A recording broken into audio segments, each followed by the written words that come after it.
Hello everyone, good morning. আশা করছি সবাই খুব ভালো আছো। দিনটা হচ্ছে শনিবার। তো এদিকে আমি রান্নাঘর থেকে আজকে ব্লগটা শুরু করলাম। মা তো রান্না করে ফেলেছে, আমি শুধু ডালটা সোমবার দেবো, উচ্ছে আলু ভাজবো আর হচ্ছে এই যে পটল ভাজবো। তো এদিকে তরকারিটা একটু নামিয়ে নিই। সকাল সকাল আমার স্নান হয়ে গেছে, ঘুম থেকে উঠেছি একটু বেলাই হয়েছে, কিন্তু উঠে যখন ছেলেকে খাওয়ায়, ছেলে আবার টয়লেট পটি একসাথেই করে ফেললো। ব্যাস, এবার ওকে পরিষ্কার করিয়ে নিয়ে আমি স্নানটা সেরে ফেললাম। মা আবার ছেলেকে ওই ঘরে ঘুম পাড়াচ্ছে, মানে ওর ঘুম থেকে উঠে একবার খেয়ে আবার একটুখানি ঘুমোতে হয় সকালের দিকটায়। আর কালকে আমরা যেহেতু বেরিয়েছিলাম, কালকে আর ওর ঘুমটা না ঠিকঠাক মতন করে হয়নি। এটা স্বাভাবিক, একটা জায়গায় গেলে কি আর সেই মতন ঘুম হয়? গাড়িতে যাওয়ার সময় যেটুকু ঘুমিয়েছে, তারপরে ধরো ওই 10 মিনিট 5 মিনিট করে একটু ঘুমিয়েছে। আর আসার সময় তো পুরো দেখতে দেখতেই এসেছে। তো যথারীতির ঘুমটা হয়নি কালকে। রাত্রিবেলাও যে টানা ঘুমাবে সেটাও হয়নি, কালকে পুরো ওর ঘুমেরই কষ্ট হয়েছে। তো এখন আবার ঘুমোচ্ছে, ঘুম থেকে উঠলে তারপর স্নান করে দেবো। এই যে এখানে রয়েছে তরকারি, গরম গরম তরকারি নামিয়ে রাখলাম। এবার কড়াইটা ধুয়ে নিয়ে পটলটা ভাজা বসিয়ে উচ্ছে আলুটা কেটে নেবো।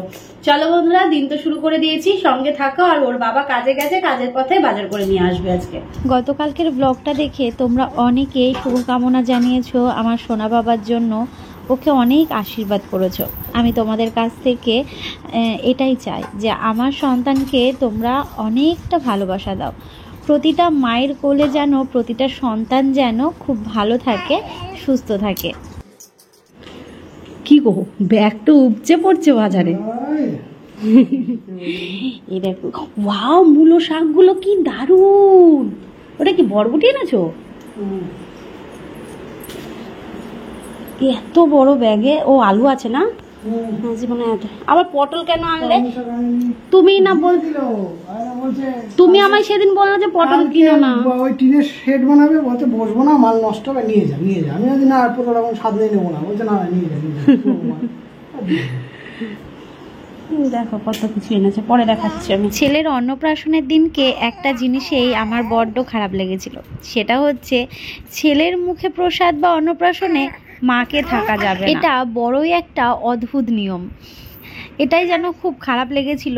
বিশ্বাস করবে না, সেই দিনের ওই শুভ দিনে আমার চোখে জল চলে এসেছিল যে আমার সন্তানের এই শুভ সময়টায় আমি ওর পাশে থাকবো না। আমাকে বলল যে না, তুমি মা, তোমাকে ধারে কাছে থাকলেও চলবে না, তোমাকে মন্দির থেকেই এখন বেরোতে হবে বাইরে। যাই হোক, চোখের জল মুছে বেরিয়ে বললাম বাইরে। তোমরা তো দূর দূর থেকে আমার ব্লগ দেখো, তোমরা জানিও তো তোমাদের মধ্যেও কি এমন নিয়ম আছে, আর কেন হয় এই ব্যাপারটা প্লিজ আমাকে জানিও। তো চলো, তোমাদের দেখালাম রান্না বান্না। ওইদিকে আজকে তেমন কিছু রান্না হচ্ছে না, ওই হালকা পাতলা। আর লাউয়ের সাইজটা দেখো কি দারুণ না লাগছে, ভীষণ সুন্দর। এত বড় লাউ নিয়েছে 15 টাকা মাত্র। আর এখানে কিন্তু শীতের সবজি প্রায় আসতে শুরু করে দিয়েছে, অনেক কিছুই রয়েছে, পরে গুছিয়ে নেব। ডালটা একটু বেশিক্ষণ ধরেই ফোটাচ্ছি, কারণ বেশিক্ষণ না ফোটালে ডালের যেন স্বাদ আসে না। এদিকে বিছানাটাকে গুছিয়ে দিলাম, বাসি বিছানা। ওদিকে ওকে খেতে দিয়েছি, ওর খাবার গুছিয়ে দিয়েছি। ছেলে উঠে পড়েছে, মায়ের কোলে রয়েছে। ট্যাঙ্কি ভরে গেছে, ট্যাঙ্কি দিয়ে জল পড়া শুরু হয়ে গেছিল, ওটা ইয়ে করে দিলাম। আর এই দেখো, পড়ে গেলেই গেল। দেখো ক্রিম, তোমরা বলো না ঘি কিভাবে তৈরি করো? এই যে ক্রিম, সেই ক্রিম জাল দিয়ে দিয়ে ঘি তৈরি করা হয়, বুঝলে? কতখানি হবে যেন গো 1 কেজি ক্রিমে? প্রায় 450 মতো হবে। না না, আমি জানি না কি, তাই হয় 450 হয়। এই ক্যানটায় কতটা দিয়ে ধরে দেখতে হবে, আমার 1 ক্যান হয়। হ্যাঁ, 500 সিসিতে ঢালতে পারে না। বললাম তো 400-450 মতো হবে। আমি জানতাম তো যে 600 650 মনে হয়। ঠিক আছে। আর এইদিকে হচ্ছে ওর খাবারটা গুছিয়ে দিয়েছি, ঠান্ডা হোক। আজ শনিবার, একদম ডাল ভাত, বাদাম, অনেক কিছু বাজার এনেছে, ফুলকপি। আর লাউটা কি সুন্দর গো, লাউটা ঘটের মতো, দেখেছো মা লাউটা? কি সুন্দর ঘটের মতো লাউ। কালকে করব, কালকে মাছের মুড়ো দিয়ে করব। আর লাউয়ের খোসা ভাজা হবে। কালকে অনেক কিছু রান্না হবে, কারণ পরপর সব করে ফেলতে হবে। চলো খেয়ে নি, ওকে খেতে দিয়েছি, আমিও খেয়ে নিই। নিয়ে হচ্ছে ছেলেকে স্নান করাতে হবে। ছেলেকে খাইয়ে স্নান করিয়ে ওর ঘরে ঘুম পাড়িয়ে দিয়েছি। আমারও প্রচন্ড ঘুম পাচ্ছে। নাটিটা চেঞ্জ করলাম, ভিজে গেছিল, টয়লেট করেছিল আর কি। আর ওকে এখন দুপুরবেলায় ডাইপারটা পরাচ্ছি না। আগে প্রথমের দিকে ডাইপারটা দুপুরের দিকে শুলে ডাইপারটা পরাতাম। তার কারণ হচ্ছে ও ঘুমোলে যদি টয়লেট করলো ব্যাস উঠে পড়বে, আর ঘুমাতে চায় না। আর এখন যেমন ও যদি ঘুমিয়েও থাকে আমি টয়লেট চেক করি, টয়লেট যদি করে ফেলে আমি আস্তে করে প্যান্টটাকে ইয়ে করে পরিয়ে দিই, ও ঘুমিয়ে থাকে। ওই জন্য আমার একটা সুবিধা হয়। আর আগে ঘুমোতোই না, মানে একটু যদি কারেন্ট গেল আর একটু যদি ওই টয়লেট করলো ব্যাস ওর ঘুম চলে গেল, আর ঘুম আসতে চায় না। সেই ঘুম পালাতে পালাতে অনেকটা সময় লাগে। ওই জন্যই আমি ডাইপারটা পরাতাম দুপুরবেলায়। আর রাতে তো পরেই মা যাবে হচ্ছে দিদির বাড়িতে, ওই ক্রিম আনা হয়েছে সেই ক্রিম দিতে যাবে। আর তার সাথে আমি 2-1টা জিনিস আনতে বললাম, তো সেইগুলো মা রান্নাঘাট থেকে নিয়ে এসে দেবে। মা চলে গেলে আমি দরজার দিকে একটুখানি ঘুমাবো, ভালো লাগছে না। ভিডিও এডিট করা রয়েছে, কালকে এডিট করতে পারিনি, তার মধ্যে কাল রাতে ঘুমও হয়নি। ছেলে রাত্রিবেলা জেগে যাচ্ছিল কেন জানি না, প্রতিদিন তো সমান হয় না, এক একদিন এক এক রকম হয় আর কি। ওই জন্য আমারও ঘুমটা ঠিকঠাক ভালো হয়নি। চলো পরে আসছি, ঠিক আছে? ছাতা নাওনি মা?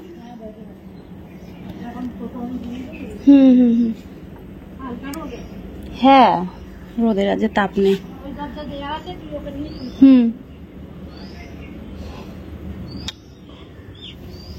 আমি ছবু বললাম না, এই যে আমার সুপুত্র ঘুম থেকে উঠে পড়েছে। কতটুকু ঘুম হলো? কি কথা বলছে? সকাল থেকে দেখছি এরকম করছে। মা বলছে ও বাবাটাই আগে বলবে। বাবা কই? বাবাই বাবা বাবা বাবা এরকম করছে বাবা। চলো এখন দেখি আবার চেষ্টা চলুক ঘুম পাড়ানোর। এ আবার কি? এটা কি গাছে উঠবে গাছে উঠবে। হ্যাঁ আবার ওই সবাইকে বলে দাও বাবা বাবা বলে দাও, বলো বাবা বাবা বাবা। তুমি বাবা আগে বলবা? মা বলবা না? মা বলবা না তুমি? চলো দেখি ঘুম পাড়ায়, আমি একটু শুই, আমার ঘুম পাচ্ছে, ভালো লাগছে না। এখানে দেখো আমি ধনেপাতা বাটা নিয়েছি, আমি এখন খাবো। অনেকটা বিকেল করে খাচ্ছি, কারণ দিদির এই তরকারিটার আশাতেই আমি ছিলাম। দিদিকে বলেছিলাম মা যাচ্ছে আমার জন্য কোনো তরকারি পাঠাতে, আমার জন্য এই সোয়াবিনের তরকারি পাঠিয়ে দিয়েছে। কি দারুণ দেখতে হয়েছে, নিরামিষ হোক কিন্তু সোয়াবিনের তরকারি আমার ভীষণ ফেভারিট। তো এখন এটা খাবো। আর ওদিকে ছেলে মায়ের কাছে রয়েছে, মা চলে এসেছে, কিছু জিনিস নিয়ে এসে আমি পরে তোমাদের দেখাবো। আর এই ধনেপাতা বাটা খেতে কারা কারা পছন্দ করো বলো তো? আমার তো সেই লাগে। চলো খেয়ে নিই, আর কেমন লাগছে দেখতে অবশ্যই জানিও। দিদির বাড়ির থেকে ফেরার পথে এই 2-1টা জিনিস মাকে আনতে বলেছিলাম। এই যে ডেটলের এই বড়টা, তো এটা আনলে অনেক দিন চলে যাবে। আর একটা ওয়াইপস এনেছে, আর এইদিকে শ্যাম্পু এনেছে।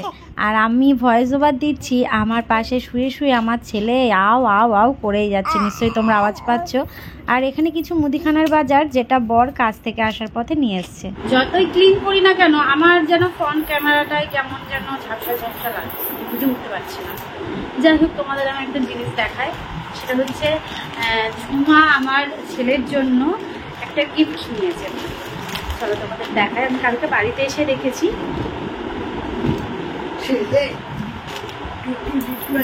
এই দেখো শীতে পরার জন্য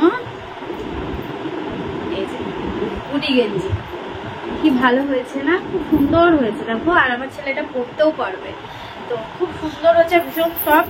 আর এই হচ্ছে সাথে প্যান্ট। আর আমি দেখো ভিডিও করছি, আমার ছেলে তাকিয়ে তাকিয়ে দেখতে, ও বাবা এই দেখো এটা তোমার একটা মাসিমণি দিয়েছে। কেমন হয়েছে কিন্তু তোমরা অবশ্যই জানিও। আমাদের তো ভীষণ ভালো লেগেছে, আর অবশ্যই আমি আমার ছেলেকে এটা পরাবো।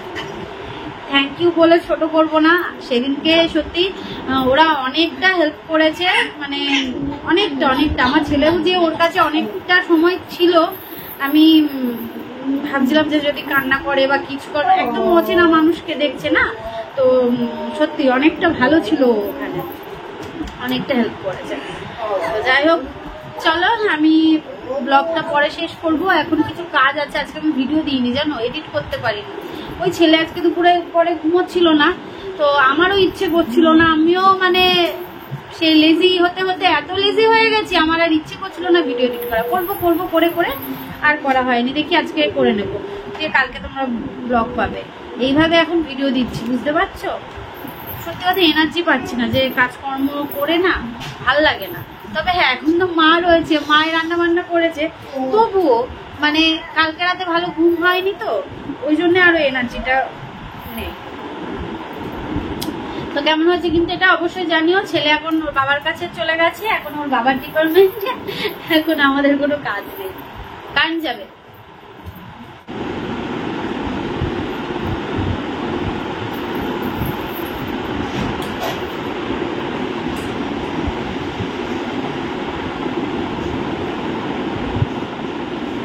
বাবাই লোকে নেওয়া হয়নি নাকি তোমার বাজারটা? না, হয়নি তো। কে নেয়? দেখছো এগোচ্ছে, এগোচ্ছে। সরো, তুমি সরে যাও। দেখো এগোচ্ছে কিরকম, পা দিয়ে দিয়ে পা সামনে এগোচ্ছে। হ্যাঁ বলছি তো এগোচ্ছে। ও মা দেখে যাও। এ দেখো পা এগোচ্ছে, ওই দেখো পা এগোচ্ছে। ওই ক্যাকটাসটাকে দেখছে আর দেখো উড়ে বাবালি, দেখো হ্যাঁ হ্যাঁ, আবার উঠবে আসলে গদিটার জন্য আর ইয়ে হচ্ছে। দেখো ঝুল করছে, দেখো এরকম দোল করছে। হ্যাঁ বাবা ধরো, ধরো মাথাটা ধরো বাবা। হয়ে গেছে স্ট্যামিনা শেষ। হ্যাঁ ব্যাক পা এগোচ্ছে। এই দেখো খালি এখন আর বুকে ভর দিয়ে শোয় না, এখন ঠিক এইভাবে দু হাতে আর পায়ে ভরটা দেয়, এখন আর ওই বুকে ভর দেয় না। হ্যাঁ এগো বাবা, এগো যা পাশ হয়ে গেল। এটা কি হলো এটা? আর হবে না, দেখে ফেলেছে ভিডিও করছি, আর কিছু করবে না। পা দুটো ধরবে, পা নিয়ে মুখে দেয় এখন। চলো আজকে রাতের খাবারটা দেখিয়ে ব্লগটা শেষ করব। তো এখানে আজকে পায়েস করা হয়েছিল, আসলে দুদিন না দুধটা খাওয়া হয়নি, তো দুধটা জমিয়ে আজকে পায়েস করলাম, রুটি আর রয়েছে বাঁধাকপির তরকারি। কেমন লাগলো আজকে রাতের খাবারটা জানিও। চলো তাহলে আজকের মতো টাটা।